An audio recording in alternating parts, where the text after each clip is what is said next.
நடக்கும். இப்ப நீங்க என்ன காப்பாத்திட்டீங்க மாமா. ஆனா இன்னொருத்தன் கட்டுற தாலி என் கழுத்துல ஏறும்போது யாராலையும் என்ன காப்பாற்ற முடியாது.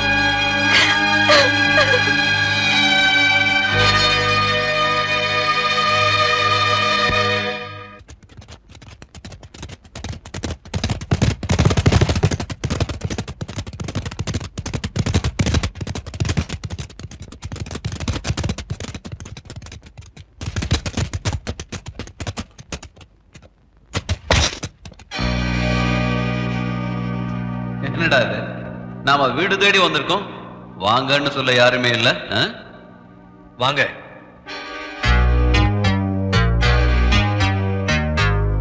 யாரா இருந்தாலும் வீட்டுக்கு வந்தவங்களை உட்கார வச்சு பேசுறது தான் அந்த ராஜகுமாரனோட பழக்கம்.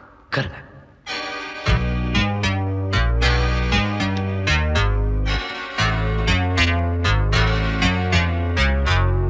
என்னடா இந்த யுவராஜ் நடந்ததெல்லாம் மறந்துட்டு வந்திருக்கானேன்னு பாக்குறீங்களா? இனிமே நடக்க போறத நீங்க மறக்க கூடாதுங்கிறதுக்காகத்தான். மறத்தவரி ஒரு பொண்ணோட மானம் பறி போறதை இந்த மண்ணும் நீங்களும் அனுமதிக்க மாட்டீங்க.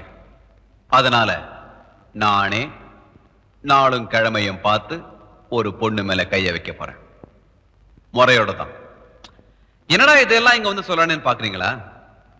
என்ன பண்றது, நான் கட்டிக்க போறது உங்களோட முறை பொண்ணாச்சே, செல்வி.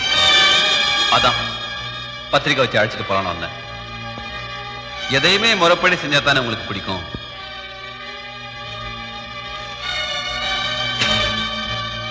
நான் பத்திரிக்கை வைக்கிறதே உங்க ஒருத்தருக்கு மட்டும்தான். உங்களுக்கு வச்சா ஊருக்கே வச்ச மாதிரி. கண்டிப்பா கல்யாணத்துக்கு வரணும், வந்து வாழ்த்தணும். அங்க வந்தா தான் எங்க மண்ணோட பெருமை என்னன்னு நானும் காட்ட முடியும்.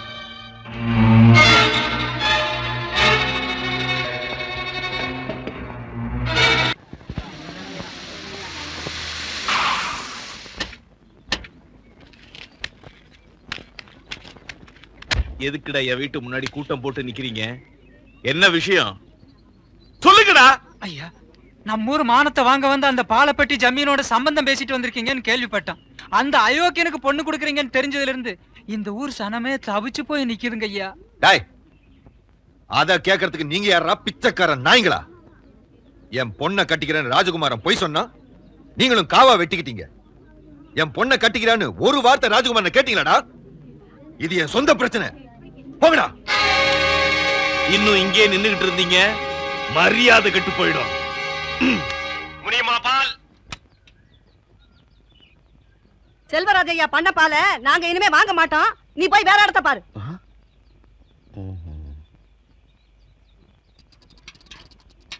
இந்த பாரியா, இந்த ஊரு மானத்தை வாங்க வந்த பாலப்பட்டி ஜமீனுக்கு பொண்ணை கொடுக்க போறாரு உங்க செல்வராஜையா. அவர் பண்ண பால நாங்க வாங்க மாட்டோம். ஏன்னா மானம், ரோஷம், சூடு சொரணை எங்களுக்கு இருக்கு.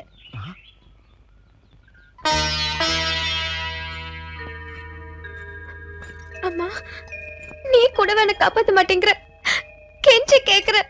எனக்கு இந்த கல்யாணம் வேண்டாம்மா. ஏய், இன்னும் எந்த கோட்டையை பிடிக்கிறதுக்காக இப்படி பிடிவாதம் பிடிக்கிற? நேரமாச்சு, கிளம்பு. நான் செத்தாலும் சாவனை தவிர கண்ணுனக்குலாம் கழுத்த நீட்ட மாட்டேன். என்னடி அதிக பிரசிக்கத்தனமா பேசுற? நம்ம வீட்டு வாசப்படி ஏறி என் கைய முறிச்சானே ராஜகுமாரன், அவன் மூஞ்சில கரிய பூச தாண்டி இந்த கல்யாணமே இது எந்த கொம்பனாலையும் தடுத்து நிறுத்த முடியாது. ஜாக்கிரதை. வாடி வாடி. டேய், இந்த வண்டி ஏத்துக்கடா. இழுத்துக்கிட்டு போங்கடா. போ. வேண்டாப்பா. ஏய், போ. அண்ணா சொல்லுங்கண்ணா. ஏய், கார் ஏத்துக்கடா. ஏறு உள்ள. அம்மா, நீ அதை சொல்லுப்பா. அத்தா, அத்தா, நீங்க தான் அத்தா காப்பாத்தணும். நான் யாரை காப்பாத்தணும்? அத்தா, செல்வராஜ் ஐயா கட்டாய கல்யாணம் பண்றதுக்காக செல்விய கதற கதற கார்ல தூக்கிட்டு போறாரா அத்தா. அந்த பொண்ணோட நிலைமை பார்த்து எங்களால தாங்கிக்கவே முடியல அத்தா. அம்மா, தான் போய் சொன்னதே நினைச்சு வருத்தப்பட்டுக்கிட்டு இருக்க ராசப்பு மனசை மாத்தி செல்வியை காப்பாத்துறது உங்க கையில தான்மா இருக்கு. ஊர் ஜனமே உங்க பின்னால வர்றோம். நீங்க தான் அத்தா ஒரு நல்ல முடிவை சொல்லணும்.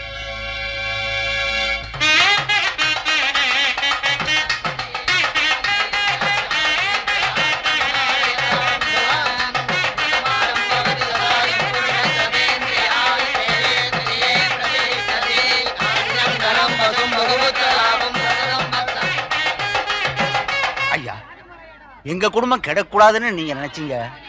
இப்போ செல்வியோட வாழ்க்கை கெட்டிடக்கூடாதுன்னா உங்களை பார்க்க வந்திருக்கோம். ராஜா, ஏற்கனவே நாங்க ஒரு பொண்ணை இழந்துட்டோம். இன்னொரு பொண்ணையும் இழக்கிறதுக்கு நாங்க தயாரா இல்ல. ஐயா, நம்ம ஊர்ல வீசுற காத்துல கூட கரபடியாதுன்னு சொல்லுவாங்க. அநியாயமா அந்த பொண்ணு வாழ்க்கையில கரபடிய போகுதுங்க ஐயா. நீங்க மனசு வச்சா தாயா காப்பாத்த முடியும். ராசப்பு, இந்த ஏழை ஜனங்களுடைய நிலத்தை எல்லாம் நஞ்சி ஆக்கிப்புட்டு உங்க வாழ்க்கையை பாலைவனம் ஆக்கிறதுக்கு நாங்க ஒருபோதும் சம்மதிக்க மாட்டோம். ராசப்பு, சம்மதிக்க மாட்டோம். ஐயா,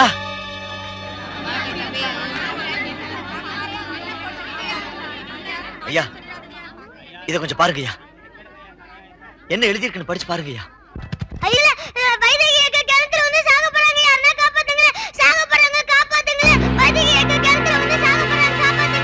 ஊம குழந்தை எழுத படிக்க ஆரம்பிச்சதுல இருந்து வைதேகி வைதேகின்னு எழுதிக்கிட்டே இருந்துச்சு. ஏதோ விளையாட்டுக்கு தான் எழுதுன்னு நான் நினைச்சேன். ஆனா இப்பதான் புரியுது, வைதேகி இறந்த அன்னைக்கு கருப்பராயன் கோயில்ல நடந்ததை இவ பாத்திருக்கா ஐயா. என்ன மன்னிச்சிடு கருப்பராயா. எப்பவுமே விளையாட்டா கூட போய் சொல்லாத என் மாமன் முதல் தடவையா போய் சொல்றதுக்கு நான் காரணமாயிட்டேன். என்ன மன்னிச்சிடு கருப்பராயா, என்ன மன்னிச்சிடு.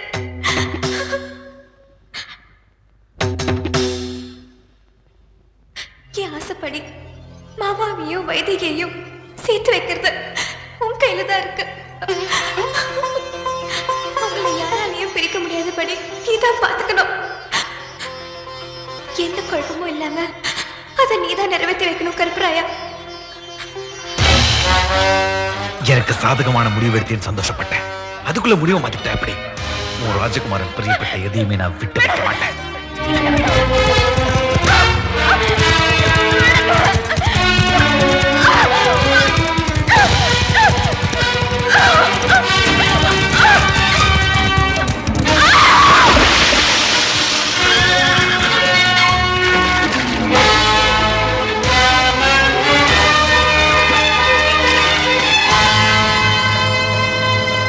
இல்லப்பா, செல்விய கட்டிக்கிறேன்னு ஒரு பொய்ய சொல்லிட்டு வாழ்நாள் பூரா வருத்தப்பட்டு இருக்கியே.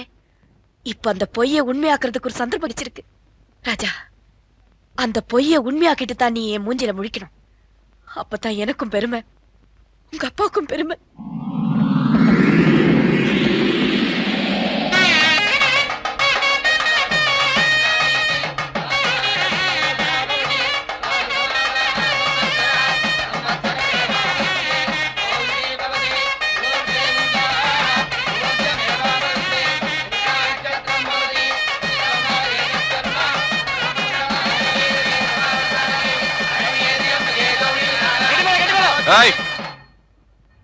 கட்டி வாழ போற அளவுக்கு தாயா கெட்டி மேளம்.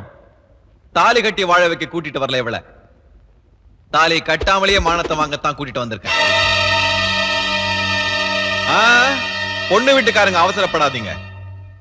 38 பெட்டு ஜனங்களை எதுக்கு வரவழைச்சுன்னு தெரியுமா? சுந்தரபுரி ஜமீன்ல எனக்கு ஏற்பட்ட அவமானத்தை துடைக்கத்தான்.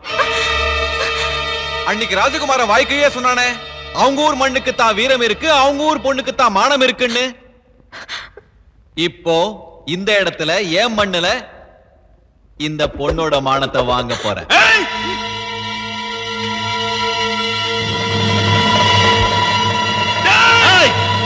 இதாண்டா இந்த மண்ணோட அழகு. வாமா படி. இந்த விரல் கூட உன் உடம்புல படாம உன் மானத்தை நான் எடுக்க போறேன். அதான் இந்த யுவராஜுக்கு அழகு. உன் உடம்புல இருக்க துணியை உரிச்சு இந்த ஊர் ஜனங்க கண்ணுக்கு விருந்து வைக்க போறேன். உச்சாதனா மாதிரி. இது கலியுக மகாபாரதண்டி. உன்னை காப்பாத்த எந்த கண்ண வரான்னு பாக்குறேன்.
அங்க பாத்தியா உன் மாமா ராஜகுமாரன் எவ்வளவு வேகமா வரான்னு?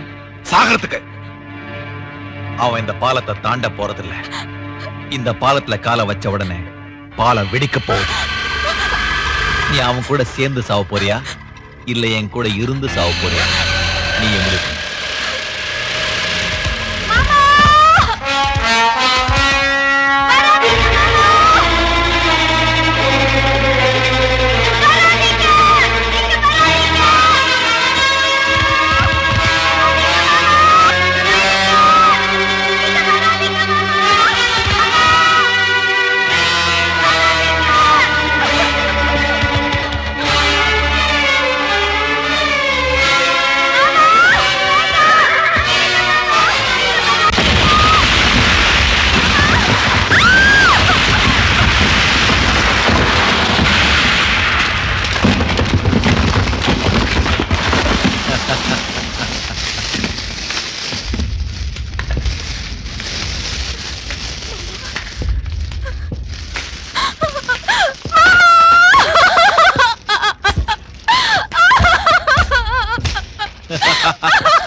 ஏய்,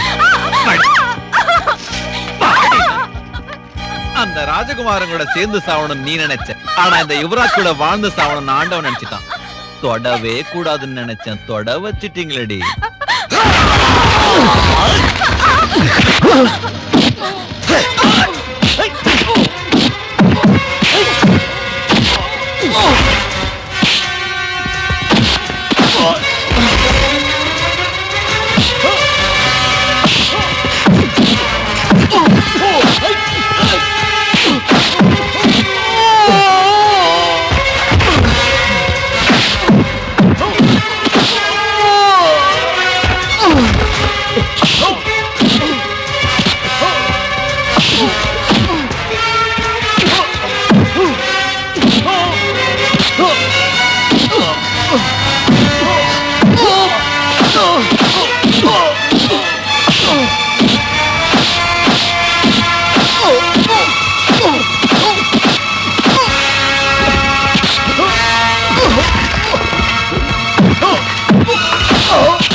மாப்பிள்ள எங்களை மன்னிச்சுங்க மாப்பிள்ள.